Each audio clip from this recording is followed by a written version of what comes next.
All right, welcome back. This is going to be part 49 of Dinosaurs and Man. And in this video here, we're going to start looking at some of those figurines that Watermar Julesrud started looking into.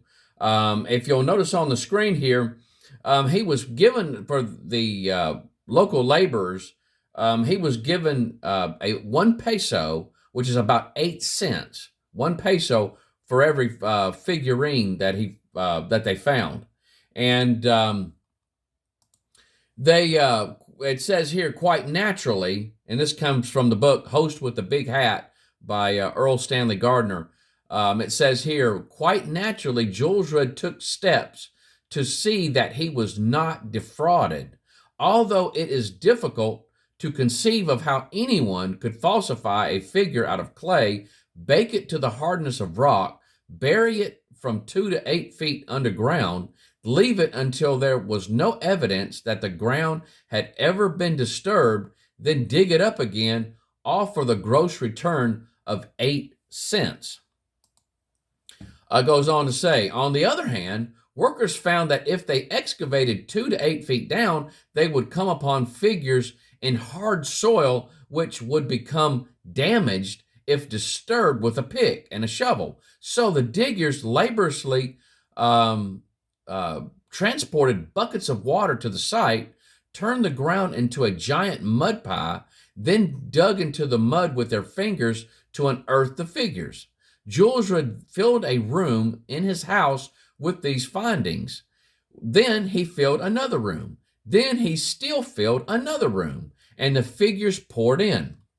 And this right here is a picture of one of those rooms. Look at all these figures, guys. I mean, there's a ton of them things. So far, so good. But the figures themselves show resemblance to animals which prehistoric man was supposed to know nothing about.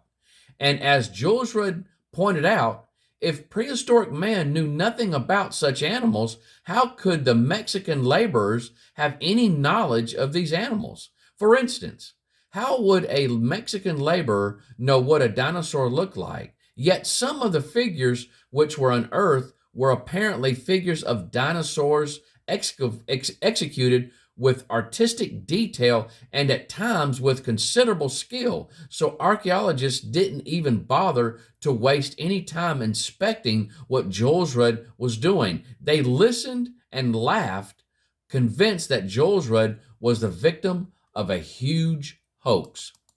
This is some of them that were found. Now, guys, it don't take much for me to look at this and go, wow, those look like a bunch of dinosaurs. Now, they're in freaky positions there. There's one of them in the back. You can see that standing on 2 legs. And it's kind of contorted, kind of wild. But still, the overall appearance, if you was to look at it, it looks like a dinosaur. Now, the one I'm talking about is the one in the way back. It's kind of a blackish color. And then the one right in front of it has those frills going all the way from the head all the way down to the tail. It's standing on 2 legs. Now, some of these animals really, I mean, when you really get to looking at them, they are very bizarre to look at, but they have a dinosaurian physical appearance to them. Now, here's some here, and you can just look through this picture here, guys, and pick out the ones that look like dinosaurs. I mean, there's several of them in there. I mean, they're really bizarre looking. Some of them are real small, and then some of them are quite large.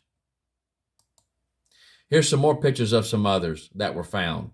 Really weird. And if you'll notice, down at the bottom of this picture here, the bottom picture, you notice that real light cream-colored one. Notice that it only has 2 front legs, and then the body kind of looks like a snake-like.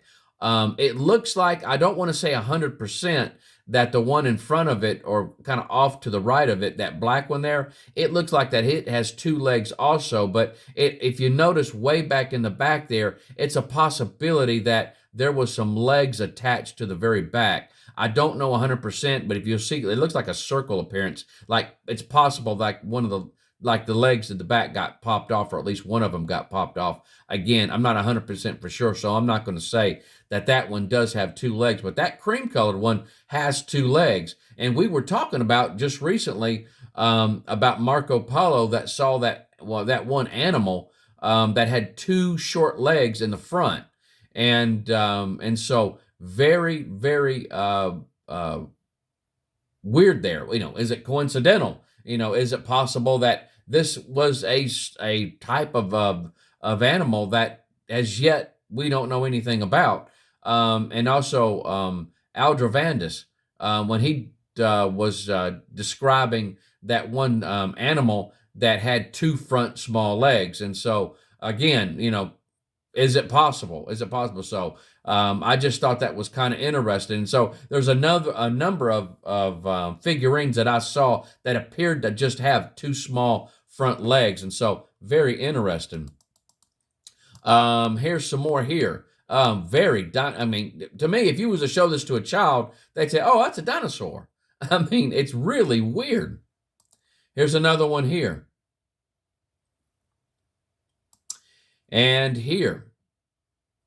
And so again, anybody that you'd show these pictures to, they're going to say, "Oh, those look like dinosaurs." Here's some here. Really wild. And here, two long neck, what appeared to be dinosaurs, and little figurines. And here's Dr. Don Patton with another figurine that looked like it's broken up maybe into 3 or 4 pieces. And so again, check it out. Exaggerated tail, but then again, you still have that appearance of a dinosaur.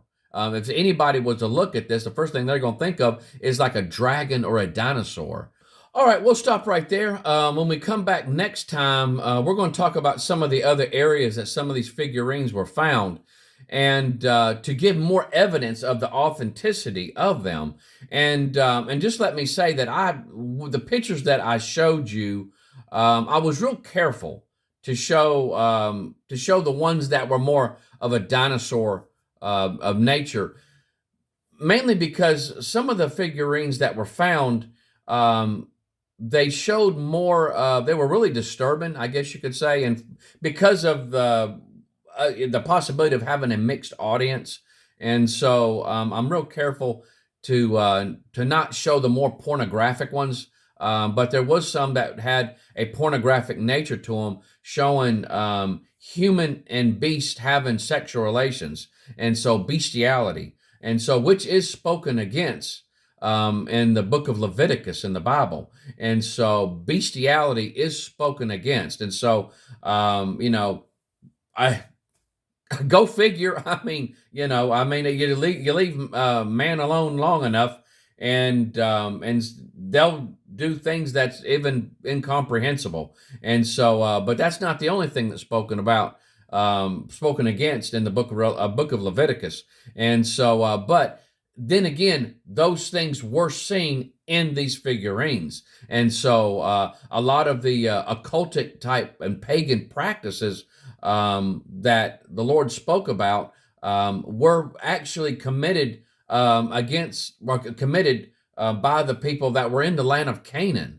And so the Canaanites did some horrible things, and some things that we just couldn't imagine. And so it's very well possible that whenever the Lord told the Israelites to go in and destroy these people and their cattle, it was possible that this type of practices and activity were going on. And so that's just my opinion on that. But it just seems like, when the Lord is talking about a certain type of practice, like bestiality, evidently it was definitely going on. And so, and even in today, we hear about those things, those activities going on, even in and of our world today. And so, but it's really wild that these figurines, some of them were depicting that and showing that. And so, but I chose not to show those.